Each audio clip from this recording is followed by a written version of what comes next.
এই ব্লগে আজকে ডেপুটেশন ত্রিপুরা মথা করতে যাচ্ছি। বিশেষভাবে আমরা আমবাসা আরদি ব্লক অন্তর্গত ত্রিপুরা মথা ওয়াইটিএফ TWF এবং ওয়াইটিএফ যৌথ আজকে এই আমবাসা আরতি ব্লগে একটা ডেপুটেশন সামিল হয়েছি। কারণ এটাই একটা লক্ষ্য এবং একটাই ডিমান্ড, সারা এডিসিতে 587 ভিলেজ কমিটি নির্বাচন এখন প্রায় 1 বছর 7 মাস হতে চলেছে। এখন রাজ্য সরকার বিজেপি এবং IPFT সরকার এখন নির্বাচন করতে চায় না। সেই উপলক্ষেই আজকে আমরা আমবাসা ব্লক কমিটির তরফ থেকেই এই আমবাসা আরদি ব্লগে আমরা ডেপুটেশন সামিল হচ্ছি। আমরা দেখতে পেরেছি বিগত 2021 মার্চ 7 তারিখে আমাদের ভিলেজ কমিটি যে নির্বাচন হওয়ার কথা ছিল সেটা হয়নি।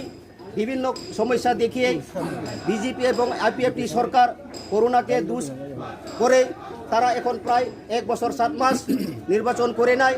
কিন্তু আমরা দেখতে পেয়েছি জিপিতে ইলেকশন হয়ে গেছে, মিউনিসিপ্যালিটি কর্পোরেশনতে ইলেকশন হয়ে গেছে এবং গ্রাম পঞ্চায়েত বিভিন্নতে ইলেকশন হয়েছে। এবং শুধু সেটা নয় যে বাই ইলেকশন সুরমাতে বা আগরতলাতে এইভাবে বিভিন্ন জায়গায় হয়েছে।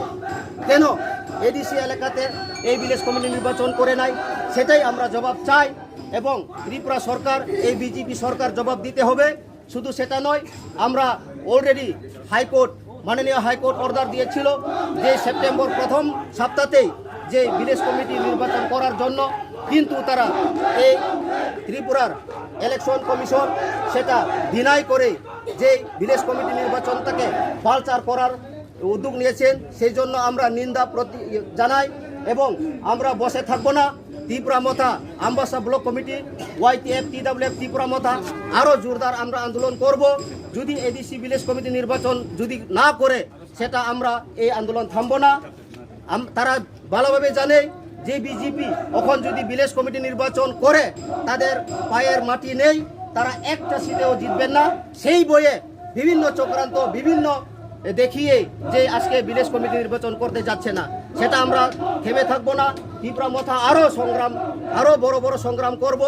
যদি অতি সত্বর ভিলেজ কমিটি নির্বাচন না করে তে আমরা আরও শক্তিশালী করে আরও ব্লক এবং বিভিন্ন DM এর নিকটও আমরা বাধ্যতামূলক ডেপুটেশন করব।